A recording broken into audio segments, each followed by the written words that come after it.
मसीह में अति प्रिय आप सबों को यीशु सहाय, जय यीशु, जय मसीह की और मसीही जोहार। प्रभु में मैं आप सबों का भाई कुशल मंगल होरो प्रभु की आवाज़ यूट्यूब चैनल में आप सभी का स्वागत करता हूं। और सबसे पहले आप सभी मसीही भाई और बहनों से मेरा निवेदन है, आज की इस वीडियो को शुरू से लेकर आखिर तक जरूर देखें।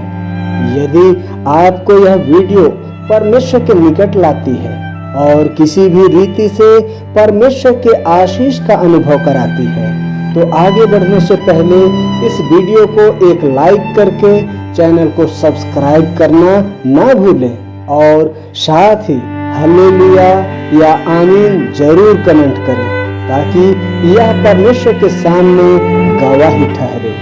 तो चलिए आज के इस वीडियो को शुरू करते हैं। इस घड़ी जब हम परमेश्वर की पवित्र उपस्थिति में हैं, परमेश्वर का जीवित वचन हम मनन करें। यूहन्ना रचित सुसमाचार अध्याय 20 11 से लेकर 18 वचन तक। यहाँ परमेश्वर का जीवित वचन यूं लिखा हुआ हम पाते हैं, परंतु मरियम रोती हुई कब्र के पास ही बाहर खड़ी रही और रोते रोते कब्र की ओर झुककर दो स्वर्गदूत को उज्जवल कपड़े पहने हुए, एक को सिरहाने और दूसरे को पैताने बैठे देखा, जहां यीशु का शव रखा गया था। उन्होंने उससे कहा, हे नारी, तू क्यों रोती है? उसने उनसे कहा, वे मेरे प्रभु को उठा ले गए और मैं नहीं जानती कि उसे कहां रखा है। यह कहकर वह पीछे मुड़ी और यीशु को खड़े देखा, पर ना पहचाना कि यह यीशु है। यीशु ने उससे कहा, हे नारी, तू क्यों रोती है? किसको ढूंढती है? उसने माली समझकर उससे कहा, हे महाराज, यदि तूने उसे उठा लिया है तो मुझे बता कि उसे कहां रखा है और मैं उसे ले जाऊंगी। यीशु ने उससे कहा, मरियम। उसने पीछे मुड़कर उससे इब्रानी में कहा, रब्बूनी, अर्थात हे गुरु। यीशु ने उससे कहा, मुझे मत छू, क्योंकि मैं अब तक पिता के पास ऊपर नहीं गया, परंतु मेरे भाइयों के पास जाकर उनसे कह दे कि मैं अपने पिता और तुम्हारे पिता और अपने परमेश्वर और तुम्हारे परमेश्वर के पास ऊपर जाता हूँ। मरियम मगदलिनी ने जाकर चेलों को बताया, मैंने प्रभु को देखा और उसने मुझसे बातें कही। यहाँ तक आमीन। मसीह में अति प्रिय, आज इस समय परमेश्वर के पवित्र संगति में हम उपस्थित हैं और इस समय हम यीशु मसीह के पुनरुत्थान अर्थात यीशु मसीह के जी उठने की गवाही हम ठहरते हैं और इसी गवाही में शरीक होने के लिए हम जब उपस्थित हैं, उसके जीवित वचनों में से इस घड़ी हम मनन कर रहे हैं कि यीशु मसीह अब वह कब्र में नहीं है। हमने पिछले दिनों यीशु मसीह के दुख और उसके मृत्यु के विषय सुना। जब भला शुक्रवार के दिन यीशु मसीह को क्रूस पर चढ़ाया गया और जब वह बलि चढ़ा, उसके मृत्यु को प्राप्त करने के बाद, क्योंकि शुक्रवार के बाद जो अगला दिन शनिवार था, जिसे हम शब्द के दिन के रूप में जानते हैं, तो शब्द के दिन यहूदियों को कामकाज करना या फिर कहीं यात्रा करना वर्जित था। इसीलिए शुक्रवार की शाम जब यीशु मसीह के शव को क्रूस पर से उतारा गया, तो वहीं नजदीक में एक बारी में, वहां पर एक कब्र बना हुआ था जो पत्थर को खोद करके यूसुफ के लिए बनाया गया था, जिसमें कभी किसी का शव नहीं रखा गया था। तो वहीं यीशु मसीह के शव को रखा गया। वचन हमें बताती है कि उस कब्र को बहुत ही अच्छी पहरेदारी में रखी गई। क्यों? क्योंकि यीशु मसीह जब इस संसार में चला फिरा करते थे, तो उस समय लोगों के बीच में, अपने चेलों के बीच में वो बताया करते थे, क्या कहते थे कि तुम इस मंदिर को ढा दो लेकिन मैं इसे तीसरे दिन फिर खड़ा करूंगा। ये बातें यीशु मसीह कहता था। तो इस प्रकार की बातें जब शास्त्री और फरीसियों को पहले से पता थी कि किस प्रकार से यीशु मसीह लोगों के बीच में बातें किया करता था, कैसी गवाही लोगों के बीच में देता था, तो इन सब बातों को जब वे सुने हुए थे, इसीलिए वे लोग बहुत ही सख्ती के साथ कब्र के पत्थर पर मोहर लगाकर यीशु मसीह के पहरा के लिए वहां पर सिपाहियों को तैनात कर दिया गया था। कहीं ऐसा न हो कि यीशु मसीह के चेले आकर के यीशु मसीह के शव को चुरा कर ले जाए और फिर बाद में वे कहते फिरे कि यीशु मसीह मृत्यु पर भी जय पा लिया। तो इसीलिए यहाँ पर जो शास्त्री और फरीसी थे वे एक बड़े पहरा वहां पर दे रहे थे। और अब आज इस घड़ी जो जीवित वचन हम देखने पाते हैं, ये सद के बाद का दिन है, अर्थात सद के अगले दिन भोर में, सद के बाद का दिन जो अभी वर्तमान में हम देखते हैं। कौन सा दिन? रविवार के दिन में हम देखते हैं। तो रविवार के सुबह भोर में यीशु मसीह के शव को, जो कि पूरी तरह से उसे तैयारी में नहीं रखा गया था, क्यों? क्योंकि बहुत हड़बड़ी में उसे वहां उस कब्र में रखा गया था, तो उसका जो सुगंधित द्रव्य से या मसालों से उसका लेपन सही रीति से नहीं किया गया था। इसीलिए मरियम मगदलिनी और याकूब की माता मरियम और सलोमी, ये सभी सुगंधित वस्तुएं जो इत्र के रूप में थे, जो मसालों के रूप में थे, ये सब खरीद करके वे भोर में ही कब्र के पास जा रही है। क्यों? वे सोच रही है कि हम लोग जाकर उसमें इन सुगंधित द्रव्यों का लेपन लगा दें। और ये सोच करके जब वे लोग जा रही थी, तो रास्ते भर वे सोचती हुई जा रही हैं कि उस कब्र के मुख में तो बहुत भारी पत्थर रखा हुआ है, तो हमारे लिए वह पत्थर कौन हटाएगा? ऐसे सोचते सोचते जब वे लोग कब्र के पास पहुंचते हैं, तो वहां वे लोग क्या देखते हैं? वहां वे देखते हैं कि कब्र का द्वार तो खुला है, बड़ा भारी पत्थर हटा हुआ है। तो वहां क्या होता है? वचन में हम देख सकते हैं मत्ती रचित सुसमाचार के 20वें अध्याय 2 से लेकर 4 वचन तक लिखा है, देखो एक बड़ा भूकंप हुआ, क्योंकि प्रभु का एक दूत स्वर्ग से उतरा और पास आकर उसने पत्थर को लुढ़का दिया और उस पर बैठ गया। उसका रूप बिजली का सा और उसका वस्त्र पाले के समान उज्जवल था। उसके भय से पैरुए कांप उठे और मृतक समान हो गए। और जब वे वहां पहुंचते हैं, तो जब उन्हें कुछ दिखाई नहीं पड़ता, वे डरते हुए कांपते हुए उस कब्र के अंदर जब वे प्रवेश करती हैं, तो उन्होंने 2 स्वर्गदूत को वहां देखा। जहां यीशु मसीह का शव रखा हुआ था, तो वहां पर उन्होंने 2 स्वर्गदूत को देखा और वे स्वर्गदूत इनसे बातें कह रहे हैं। तो वे लोग बड़े डरते हुए कांपते हुए उनके सामने खड़ी रही, और जब वे खड़ी रही तो उनसे वे कहते हैं, वह जिसे तुम ढूंढते हो अब वह जी उठा है। जैसा वह पहले तुमसे कह चुका था, तो वैसा ही वह यीशु नासरी जिसे क्रूस पर चढ़ाया गया था, अब वह जी उठा है और तुमसे पहले वो गलील को चला गया है। ऐसी बातें जब वो कहता है, तो क्या ये लोग पूरी तरह से विश्वास कर लिए? उन स्वर्गदूतों ने जब यहाँ पर यीशु मसीह के जी उठने की गवाही यहाँ पर जब वे लोग बता रहे हैं, तब भी ये लोग विश्वास में नहीं आए हैं। तो ये बातें सुनने के पश्चात ये डरते हुए कांपते हुए यीशु मसीह के चेलों के पास पहुंचते हैं, और वहां पर जैसा उनके साथ होता है, जैसे स्वर्गदूतों ने उनको बताया, वे सारी बातें वहां पर उन लोगों ने कह सुनाई। लेकिन यीशु मसीह के चेलों ने भी विश्वास नहीं किया। लेकिन पतरस दौड़ता हुआ कब्र की ओर चला कि मैं जाकर देखूं कि क्या सचमुच में यीशु मसीह का शव वहां पर नहीं है।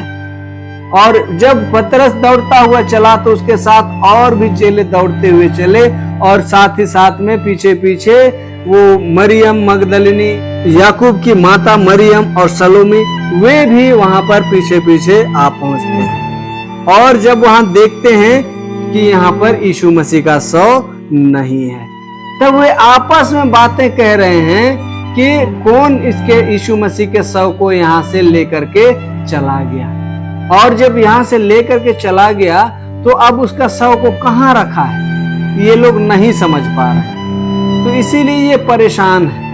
और जब ये लोग परेशान हैं तो यहाँ से फिर जो है थोड़ी देर के बाद में सारे चेले वे चले गए और जा करके एक कमरे में वे बंद हो गए। क्यों बंद हो गए? क्योंकि अभी अभी यीशु मसीह को अर्थात पतरस, यूहन्ना, इन लोगों के गुरु को, जो शास्त्री और फरीसी थे, उन लोगों ने पकड़ कर रखा और उसे दोष लगाकर क्रूस काट पर बलि चढ़ा दिया। तो उन लोगों को यह भी डर था कि कहीं जब हमारे गुरु के साथ ऐसा व्यवहार किया गया तो कहीं हमारे साथ भी ऐसा व्यवहार ना हो। इसीलिए वे डरते हुए, कांपते हुए वे एक कमरे में बंद थे और वे लोग वहां पर रो रहे थे। वे लोग डरे हुए थे और वे लोग रो रहे थे, कमरे में बंद थे, और वे लोग वहीं फिर से चले गए। और जब वे लोग चले गए तो भी मरियम मगदलिनी कब्र के पास ही वहां खड़ी रही और रोती रही। और जब वो रोती रही वहां पर, तब वचन हमें बताती है कि कब्र के अंदर दो स्वर्गदूत उसे दिखाई पड़ते हैं। एक यीशु मसीह का शव जहां रखा हुआ था उसके सिराने की ओर, और दूसरा उसके पैताने की ओर बैठा हुआ उसने देखा। और जब वह रो रही थी तब उसने एक आवाज सुना। क्या आवाज सुना? कि हे नारी, तू क्यों रोती है? ये बातें जब वो सुनती है तो वह सामने देखती है कि स्वर्गदूत उसे सवाल कर रहे हैं। तो वह कहती है, वे मेरे प्रभु को उठाकर ले गए और मैं नहीं जानती कि कहाँ है। कौन उठाकर ले गए? ये सोच रही कि शास्त्री फरीसी लोग यीशु मसीह के शव को दूसरी जगह उठाकर ले गए और अब हमें पता ही नहीं है कि वो कहाँ है। तो ये बातें कहते हुए जब वो मुड़ती है तो क्या देखती है कि सामने यीशु मसीह जीवित खड़ा है, लेकिन उसने यीशु मसीह को नहीं पहचाना। क्यों नहीं पहचाना? जबकि वह यीशु मसीह के साथ में चला फिरा करती थी, कैसे यीशु मसीह को नहीं पहचाना? वो एक बार भी नहीं सोच पा रही थी कि यीशु मसीह जीवित भी हो सकता है। तो उसने कभी सपने में भी नहीं सोचा था कि यीशु मसीह तो मर चुका है, तो वह कैसे जीवित हो सकता है। तो इसीलिए उसने एक बार भी यह नहीं सोचा कि ये मेरा प्रभु है। लेकिन यह बड़ा भोर का समय था, अभी जो है अंधेरा पूरी तरह से नहीं छटा था, और इसीलिए भी वह यीशु मसीह को नहीं पहचान पाती और उसे एक माली समझती है और उसे कहती है कि हे महाराज, यदि तूने उसे उठा लिया है तो मुझे बता दे कि उसे कहाँ रखा है और मैं उसे ले जाऊंगी। मरियम मगदलिनी क्यों यहाँ पर यीशु मसीह के शव को ले जाना चाह रही थी? आखिर कौन है ये मरियम मगदलिनी? ये मरियम मगदलिनी वही है जिस पर से मसीह ने 7 दुष्ट आत्माओं को निकाला था, और इसीलिए वह मरियम मगदलिनी यीशु मसीह से बहुत प्रेम रखती थी। इसीलिए वो कह रही है कि मुझे बता दे कि उसके शव को कहाँ रखा है तो मैं उसे ले जाऊंगी। तो ये बातें जब वो कह रही थी तब यहाँ आगे क्या लिखता है वचन में हम देखते हैं, स्पष्ट रूप से लिखा है, यीशु मसीह ने उसे कहा मरियम। तब वो देखती है कि ये तो मेरा गुरु है। तब वो कहती है हे गुरु। तब यीशु मसीह के पास जब वो पहुंचती है, यीशु मसीह को छूना चाहती है। इसलिए यीशु मसीह ने उससे कहा मुझे मत छू, क्योंकि मैं अब तक पिता के पास ऊपर नहीं गया हूँ। यह कहते हुए उसने मरियम मगदलिनी से बातें की और ये भी कहा कि मेरे चेलों के पास जाओ और उन्हें जाकर बतलाओ कि यीशु मसीह मुर्दों में से वह जी उठा है। ये बातें उनके सामने बताओ। और मरियम मगदलिनी वहां से पहुंचती है जहां यीशु मसीह के चेले एक कमरे में बंद थे, वहां वो पहुंचती है और उन लोगों को सारा किस्सा कह सुनाई जो उसके साथ घटित हुई थी। लेकिन उन लोगों ने इसे एक कहानी समझ लिया और किसी ने उस पर विश्वास नहीं किया। आगे हम वचन में यदि मनन करेंगे तो एमाउस के मार्ग पर जो चेले थे उन चेलों के बीच में प्रभु परमेश्वर प्रकट हुआ और उन्होंने भी यीशु मसीह को देखा और वे भी गवाही दी। तो भी यीशु मसीह के चेले विश्वास नहीं किए, और जब वे लोग विश्वास नहीं किए तब क्या होता है, लिखा है क्या, उसी दिन जो सप्ताह का पहला दिन था, संध्या के समय, जब वहां के द्वार जहां चेले थे यहूदियों के डर के मारे बंद थे, तब यीशु आया और उनके बीच में खड़ा होकर उनसे कहा, तुम्हें शांति मिले। और यह कहकर उसने अपना हाथ और अपना पंजर उनको दिखाया। तब चेले प्रभु को देखकर चकित हुए और आनंदित हुए। लेकिन यीशु मसीह के चेलों में से एक जो थोमा है, वह उस समय जब मसीह उनके बीच आया वह नहीं था। और जब वो उनके बीच आया तो सारे चेले उसे कहने लगे कि हमने मसीह को देखा है। पर थोमा उनसे कहने लगा कि जब तक मैं उसके हाथों में कीलों के छेद ना देख लूं और कीलों के छेदों में अपनी उंगली ना डाल लूं और उसके पंजर में अपना हाथ ना लगा लूं, तब तक मैं विश्वास नहीं करूंगा। और मसीह में प्रियो, 8वें दिन के बाद उसके चेले एक बार फिर से जब घर के भीतर थे और थोमा उस दिन उनके साथ में था और द्वार बंद था, तब यीशु मसीह उनके बीच में आकर खड़ा हुआ और कहता है, तुम्हें शांति मिले। तब उसने थोमा से कहा, थोमा, अपनी उंगली लाकर यहाँ मेरे हाथों में को देख और अपना हाथ लगाकर मेरे पंजर में डाल और अविश्वासी नहीं परंतु विश्वासी हो। यह सुनकर थोमा ने उत्तर दिया, हे मेरे प्रभु, हे मेरे परमेश्वर। देखिए, मसीह में अति प्रियो, हमने देखा कि जब थोमा ने मसीह को देखा और उसे देखकर विश्वास किया, तब यीशु मसीह उससे कहता है कि तूने मुझे देखा है, क्या इसलिए विश्वास किया है? धन्य वे हैं जो बिना देखे विश्वास करते हैं। तो मसीह में अति प्रिय, यीशु मसीह के चेले जो हरदम उसके संग संग उसके साथ साथ बने हुए थे, उसके साथ में हर एक काम में उसके संग साथ थे। जब मसीह आश्चर्य कर्म दिखाया करते थे, मसीह ने जब बड़े बड़े चिन्ह और अद्भुत काम दिखाए, तब भी वे मसीह के साथ थे। लेकिन मसीह के भविष्यवाणी पर उनको विश्वास न रहा और वे मसीह के जी उठने की गवाही नहीं ठहरते थे। लेकिन आज मसीह जिस प्रकार वचन में कहता है, धन्य वे हैं जो बिना देखे विश्वास करते हैं, तो आज धन्य कौन है? धन्य आज आप हैं, आज हम हैं धन्य। क्यों? क्योंकि हमने मसीह के वचन पर विश्वास किया है, मसीह के उस भविष्यवाणी पर विश्वास किया है और उसी विश्वास करने के द्वारा से हम प्रभु के निकट बने हुए हैं। हमने किसी ने प्रभु को नहीं देखा, पर उसके वचन के द्वारा से हमने उसको ग्रहण किया है, हमने महसूस किया है और उस प्रभु पर हम आज विश्वास करते हैं। इसलिए आज हम हर एक जन धन्य हैं।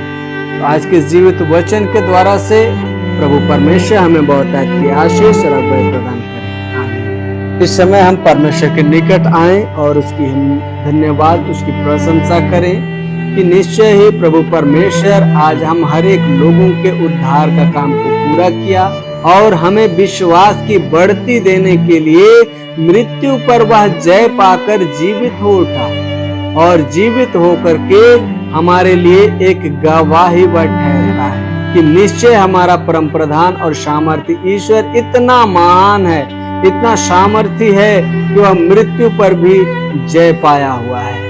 मृत्यु भी उसे नहीं बांध पाई और वह मृत्यु को हराकर जीवित हो उठा और उसके जीवित हो जाने के द्वारा से हम हर एक लोगों की विश्वास में बढ़ती आई।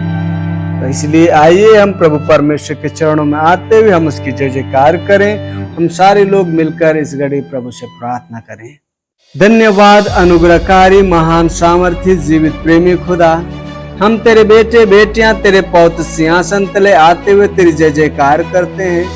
तुझको आदर महिमा और तेरी बहुतायत की प्रशंसा हम करते हैं कि पिता परमेश्वर विगत समय से अब तक के जीवन में तूने हमें संभाले रखा। सब प्रकार के संकट, विपत्ति, अचानक मरी मृत्यु और सब प्रकार के बड़े जोखिमों में भी हमें संभाले रखा। और प्रभु जी अपनी महिमा के निमित्त अपने संगति में ले पहुंचाया है कि तेरी संगति में होकर हम तेरी महिमा करें, तेरी जय जयकार और तेरा धन्यवाद को हम करने वाले होने चाहिए। निश्चय ही जिंदा ईश्वर तू आप हमेशा हमारे संसार, कभी भी हमें अकेला मत छोड़, वरन तेरी कृपा दृष्टि हमारे जीवन में बनी रहने दे। प्रभु परमेश्वर, आए दिन हम शैतानी ताकत और बहकावों में हम फंस जाते हैं, जिसके चलते प्रभु परमेश्वर तेरे सामने हम दोषी ठहरते। लेकिन ईश्वर पिता, हम तेरे सामने दीन और नम्र होकर गिड़गिड़ाते हुए आते हैं कि हमने पिछले जीवन में जितने पाप गुनाह किए उन सारे गुनाहों का लेखा हमसे न ले, वरन अपनी महान दया और करुणा के द्वारा समाज छुटकारा प्रदान। और हाँ, निश्चय जिंदा ईश्वर हमें तेरी पवित्र आत्मा का अगुवाई दे, पवित्र आत्मा का सामर्थ्य दे कि तेरे उस पवित्र आत्मा के अगुवाई और सामर्थ्य के द्वारा से आज हम शैतानी ताकत और बंधनों से आजाद हो जाए, और तेरे पवित्र इच्छा के द्वारा से आज हम जीवन बिताएं कि हमारे द्वारा से तेरी महिमा, तेरी आदर, तेरी प्रशंसा बहुतायत के साथ होती रहे। प्रभु परमेश्वर, हमारा संसारिक जीवन आज पूरी तरह से तेरे पवित्र चरणों में सुपुर्द करते हैं, और हमारा मन, हमारा हृदय, हमारी आत्मा सब कुछ तेरे चरणों में डाल देते हैं प्रभु, कि तू आप हमारा सृष्टि करता है, हमें अपने स्वरूप में, अपनी समानता में सृजा कि हम तेरे नाम को जय जयकार करें, हम तेरी महिमा करें, तेरी स्तुति करें, तेरा धन्यवाद करें। प्रभु, निश्चय ही तूने हमारे सब लोगों के दुखों को उठा लिया और हमारे पापों का भार तूने अपने ऊपर लेकर क्रूस घाट पर बलि चढ़ा, और प्रभु परमेश्वर हम सब लोगों के छुटकारे का काम तूने पूरा किया। और प्रभु परमेश्वर, इतने में भी जब हमारे विश्वास की बढ़ती न आई तो प्रभु परमेश्वर तू मृत्यु पर भी जय पाकर प्रभु परमेश्वर हमारे सामने जीवित खड़ा हुआ, तो हमारे विश्वास की बढ़ती हुई। और निश्चय प्रभु परमेश्वर, तू आप जब चेलों के बीच में जिंदा और स्वस्थ खड़ा रहा, प्रभु परमेश्वर उनमें विश्वास की बढ़ती आई और वे आनंद से भर गए, क्योंकि प्रभु परमेश्वर वे सारे लोग शास्त्री और फरीसियों से डरते कांपते हुए एक कमरे में बंद थे, और वे किसी के सामने मुंह दिखाना नहीं चाहते थे, क्योंकि प्रभु परमेश्वर वो सोचते थे कि हमारे प्रभु को जब उन्होंने मार डाला, हमारे प्रभु को जब उन्होंने घात कर दिया, तब फिर हमारे साथ और कैसा व्यवहार वो करेंगे। इसी डर से, इसी सोच से प्रभु परमेश्वर वो चिंता में डूबे हुए थे, वे परेशान थे, वे रोते हुए, बिलखते हुए एक कमरे में डर के मारे बंद थे। लेकिन प्रभु परमेश्वर उनके विश्वास को बढ़ती देने के लिए, उनके मन को ढाढ़स और दिलासा देने के लिए जिंदा और स्वस्थ उनके सामने प्रभु परमेश्वर प्रकट हुआ, और तो आपने उन्हें कहा तुम्हें शांति मिले। निश्चय जिंदा खुदावंद, आज हम भी इस संसार में तरह तरह की चिंता और परेशानियों में घिरे हुए हैं, तरह तरह के रोग, तरह तरह के विपत्ति, तरह तरह की समस्याएं आज हमें पूरी तरह से जकड़े हुए, घेरे हुए हैं। तो प्रभु परमेश्वर, ऐसी परिस्थिति में हम तुझसे प्रार्थना करते हैं कि निश्चय आज हमारे जीवन में भी तू आप उतर आ, हमसे भी तू आप कहे कि तुम्हें शांति मिले, कि आज निश्चय हमारे जीवन में सब प्रकार की परेशानी, सब प्रकार के बाधा, सब प्रकार के अचानक मरे मृत्यु और सब प्रकार के दुष्टता की शक्ति और सामर्थ, इन सब से आज हमें छुटकारा दे प्रभु परमेश्वर, कि हाँ सचमुच तेरे विश्वास में हम बने रहने सकें और उस विश्वास में नित्य प्रतिदिन आगे बढ़ते चले जाएं, ताकि हमारे जीवन के द्वारा से तेरी बढ़ती, तेरी प्रशंसा, तेरी महिमा युगानुयुग तक होती रहे। जीवित खुदा, हमारी सारी चिंता, सारी परेशानी हम तेरे पवित्र चरणों में डाल दे, क्योंकि तुझे हमारा ध्यान है प्रभु परमेश्वर। तू आप ही कहता है, जो थके मंदे और बोझ से दबे हुए लोग हैं वो मेरे पास आओ, क्योंकि मैं शांति देने वाला हूँ, मैं तुम्हें विश्राम देने वाला हूँ। तो प्रभु परमेश्वर, हम तेरे निकट आते हैं अपने सारी चिंता और सारी परेशानियों का बोझ। प्रभु परमेश्वर, अपने बड़े सामर्थ्य के द्वारा से आज हमारे जीवन में अपने अनुग्रह को दे, ताकि प्रभु परमेश्वर हम तेरी पवित्र शांति को अपने जीवन में प्राप्त करें और इसके द्वारा से हम आनंद के साथ तेरी स्वर्गीय भजन गाने वाले होने से जो हमारे आंखों से ओझल हैं, हमारे हर एक भाई बहनों के संसार को आप कि उनके जीवन में तेरी बरकत, तेरी आशीष होने पाए और किसी भी प्रकार की समस्याओं में वह ना फंसे, वरन बड़ी सामर्थ के साथ यीशु मसीह के पवित्र और सामर्थ के नाम में हम हर एक जन आज उपस्थित रहें और प्रभु तेरी संगति में, तेरे प्रेम में युगानुयुग तक वास करें। अंत में एक बार फिर से हम परमेश्वर के सिंहासन तले आवे और जितने आशीष अनुग्रह नाम लेकर नहीं मांग पाए हो तो सारी आशीषों के लिए हम प्रभु की प्रार्थना के द्वारा से हम प्रार्थना करें। हे हमारे पिता, तू जो स्वर्ग में है, तेरा नाम पवित्र माना जाए, तेरा राज आवे, तेरी इच्छा जैसे स्वर्ग में है वैसे इस पृथ्वी पर भी पूरी हो। हमारे प्रतिदिन की रोटी आज हमको दे और हमारे अपराधों को क्षमा कर जैसे हम भी अपने अपराधियों को क्षमा करते हैं, और हमको परीक्षाओं में मत डाल परंतु बुराइयों से बचा, क्योंकि राज और पराक्रम और महिमा सदा तेरे ही है। आमीन। और हमारे प्रभु यीशु ख्रिस्त की दया, ईश्वर का प्रेम और पवित्र आत्मा का मिलाप हम सबों के साथ रहे। आमीन।